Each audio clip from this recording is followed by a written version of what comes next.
Today, society shapes science, and science shapes society. People often suffer from issues that only psychology can solve, and in turn, psychology also gives us guidelines on how we should live. Psychology, the science of mind and behavior. From dangerous serial killers to crippling mental disorders, psychology explores the physical, fragile, concrete, and hidden facets of behavior and mental operations, aiming to treat and discover new problems in intelligence.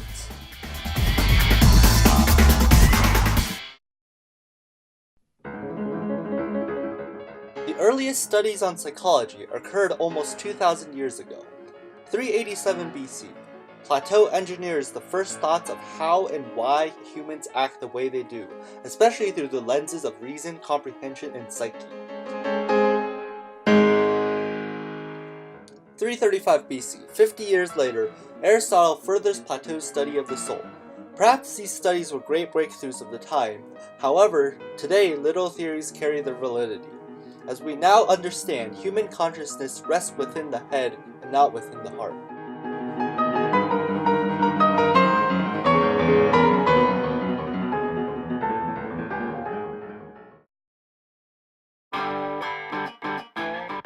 Skipping forward a dozen centuries, with the rise and fall of the Roman Empire, the Crusades, the bubonic plague, Renaissance of Italy, Columbus, Protestant Reformation, and Galileo, we arrive in the 17th century and 1600s with some progress in psychology and some near discoveries, but most progress we see today begins in this era.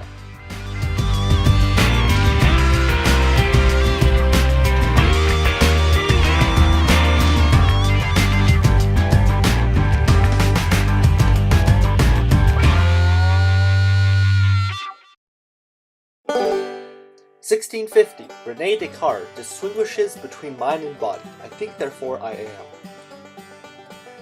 1689, John Locke coins tabula rasa, creating the foundation for the beginning of the nature-nurture debate.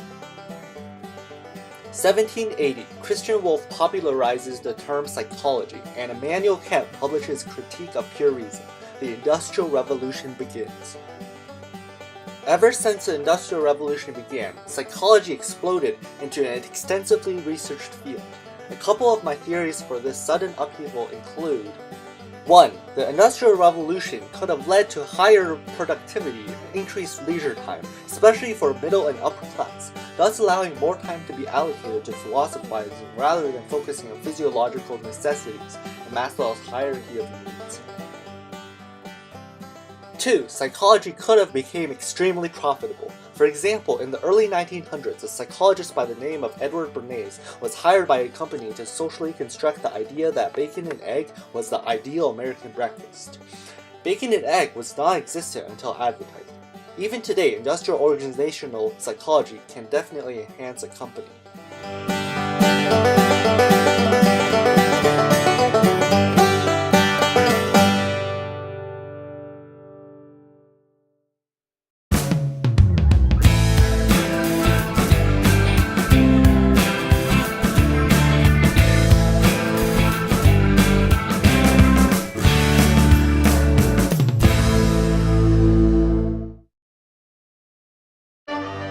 1860s, Francis Galton supports eugenics through his studies on hereditary capacity of intelligence and talent.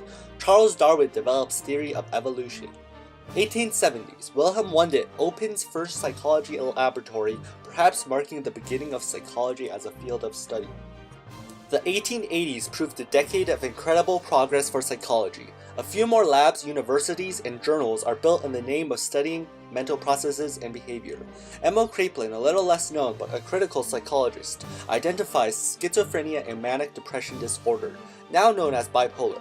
The distinctions he makes between the two disorders are still valid today and used in the DSM-4. Ebbinghaus publishes groundbreaking work on learning and forgetting curves. Freud begins private practice in Vienna in the shadow of becoming the face of psychology. At the end of the decade, more than 8 experimental psychology laboratories are constructed solely within the US. 1890s, G. Stanley Hall founds the American Psychological Association, the APA. Student of Wundt, Edward B. Titchener opens a new perspective on psychology with his new description of the structure of the mind. Margaret Foy Washburn becomes the first woman to be granted a PhD in psychology after studying under Titchener. Near the end of the decade, Sigmund Freud publishes his interpretation of dreams, marking the beginning of psychoanalysis.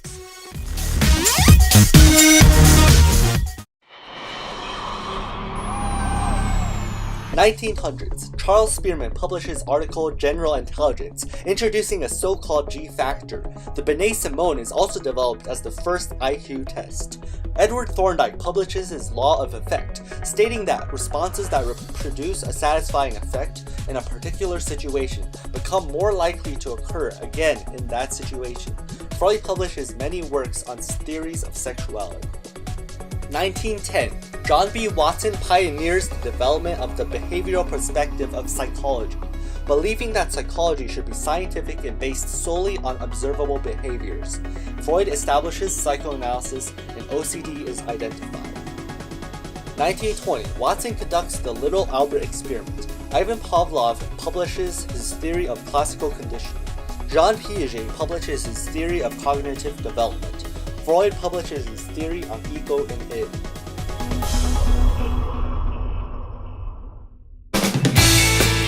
(1930s), Lev Vygotsky's works help advance sociocultural psychology and deepens connection between language and thought. B.F. Skinner develops theory of operant conditioning. The TAT test is developed. Wesker Adult Intelligence Scale is also developed, and electroconvulsive therapy begins to treat schizophrenic and depressed patients.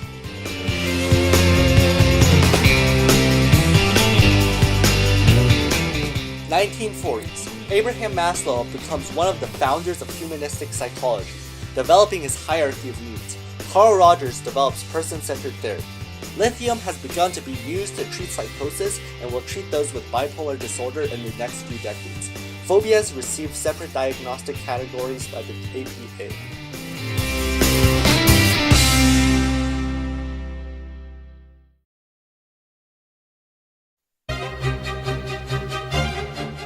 (1950s), Solomon Asch performs his conformity experiments. Noam Chomsky publishes a review of B.F. Skinner's verbal behavior and begins a cognitive revolution.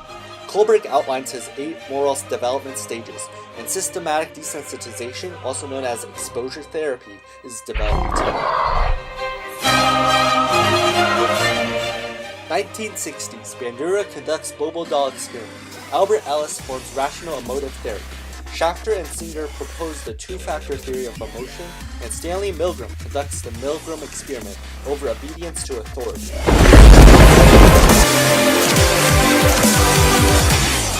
1970s, Stanford Prison Experiment studies human response to role-playing captivity. Ernest Becker publishes Denial of Death, and homosexuality is no longer identified as a mental disorder. Albert Bandura develops social learning theory and the concept of self-efficacy. Ainsworth publishes a book on attachment theory, and Paul Ekman publishes his studies on how people encode facial expressions.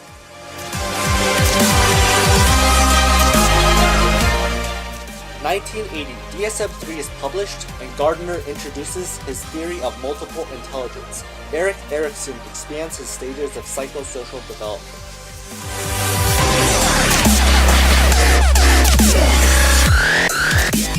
2010, Barack Obama announces 10-year research initiative to map the activity of every neuron in the brain. DSM-5 is published.